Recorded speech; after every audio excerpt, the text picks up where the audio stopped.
जी।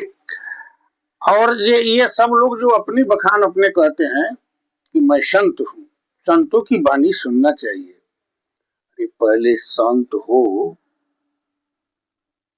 ये लोगों के मन मस्तिष्क में भरो। तुम संत नहीं हो, अब तुम्हारे पास जो जाते हैं वो ज्ञानहीन है।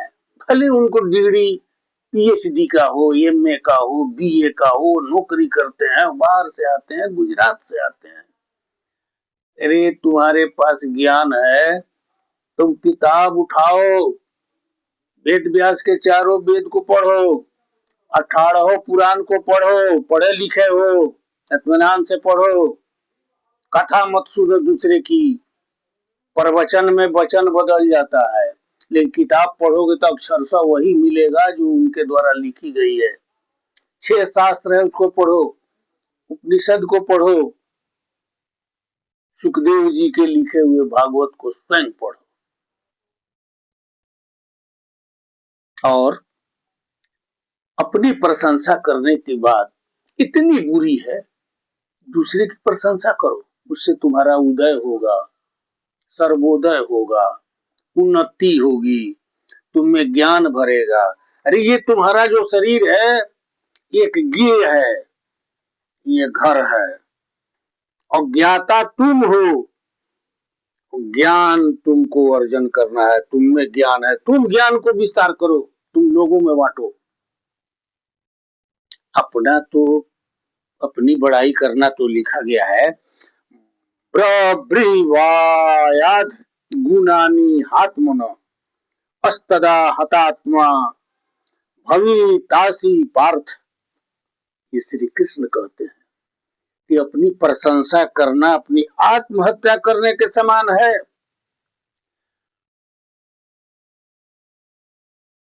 और दूसरे का अपमान करना, दूसरे को निकृष्ट समझना, ये जो है दूसरे का निरादर करना, धमकाना, निकृष्ट से निकृष्ट कर्म है।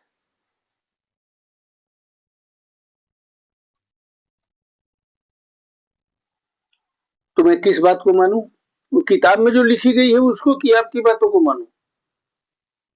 इसलिए एक और चीज इसी में है, महताम एवं धीमताम तमहंति व्यसनेन सर्वयत्नेन वृथा व्याख्यानम परित्यज्य गुणिन पुरुष स्वरक्षाय पिपासितेभ्य बुभूषितेभ्य मातृभाव प्रेष्यत अत्येव ज्ञानस्य गुणचिन्तन चिन्तन करिष्याम मृषावाणी वर्तमान प्रतिदिनं बोलय अज्ञानी भाष्य सर्वदा अहं ज्ञानी केचिदवधुना उन्नते सन्त विशोभन्ते सर्वतीर्थमयी।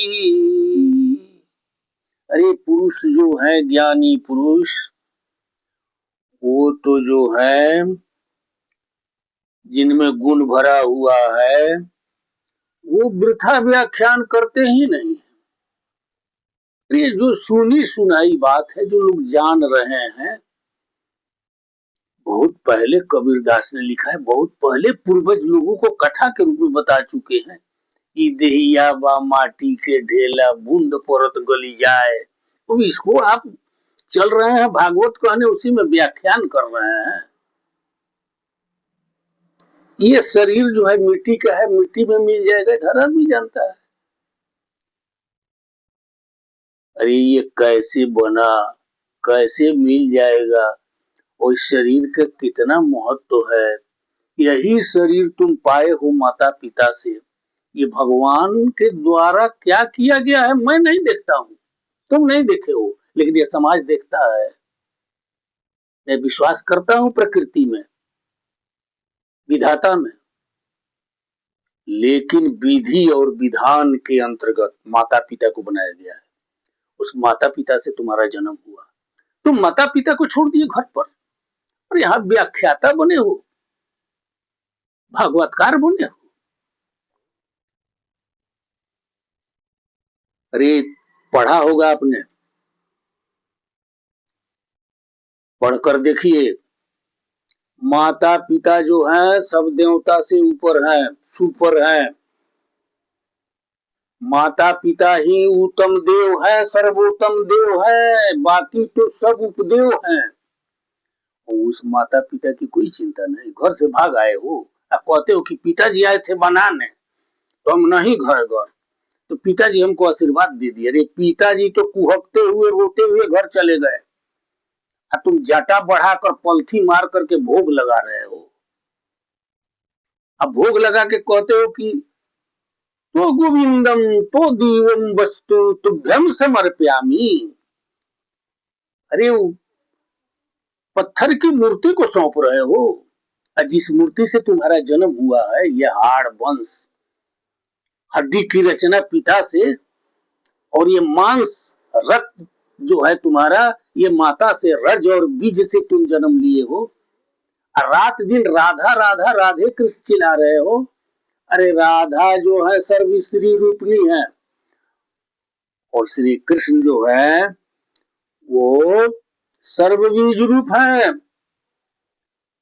और यही सिलसिला बनते हुए रोटेशन, क्रॉप रोटेशन, जैसे फसल परिभ्रमण देखते हो, रात दिन गेहूं बोया जाता है, उसको काट लिया जाता है, उसके बाद फिर जोत दिया जाता है, फिर उसमें धान रोपा जाता है, फिर धान काट लिया जाता है, फिर धान बोया जाता है, उसके बाद फिर गेहूं बोया जाता है।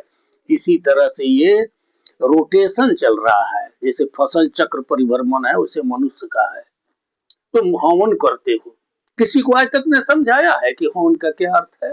तुम अग्नि में जो हवन करते हो वो धुआं बनता है, धुआं बन के वाफ बनता है, वाफ बन के समुद्र में जाता है, वह एकत्रित होता है, और वही फिर जब वो धुआं हवन जब उसमें पड़ता है, किसमें? समुद्र में, तो फिर उससे क्या निकलता है? जल। और जल कहाँ हवन होता है? फिर पृथ्वी पर आती है, और फिर पृथ्वी में जो हवन होता है जल का, तो उससे अन्न निकलता है, और उस अन्न को आदमी खाता है, जीव खाता है, और उससे जो बीज निकलता है उससे पुरुष का, जीव का जन्म होता है। ये तुम नहीं बताओगे।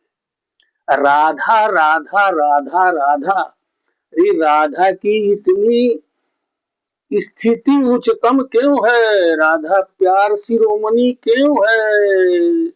क्यों कृष्ण ने शिव को बताया था? कहाँ बताया था? किस संदर्भ में बताया था? आप उसको व्यक्त कीजिए ताकि लोग समझें कि राधा राधा जो मैं जप रहा हूँ, ये क्यों राधा की महत्व है इतना। राधा को शिव के सामने कृष्ण ने क्या कहा कि जहां रा शब्द कहा जाता है मैं दौड़ने लगता हूँ, पागल की स्थिति, अर्ध विक्षिप्त हो जाता हूँ, और जब धा कहा जाता है तो मैं जमीन में लौटने लगता हूँ। कि कहने वाला का रजकन कहाँ है पैर का? वही तो पैर का धूलकन कृष्ण मांगे थे ना। अरे बहुत सी बात है, इसे भी मैं बताऊंगा कि राधा की महत्व क्यों है, राधा का नाम क्यों लेना चाहिए, आगे बताऊंगा। वाणी विराम लेते हैं।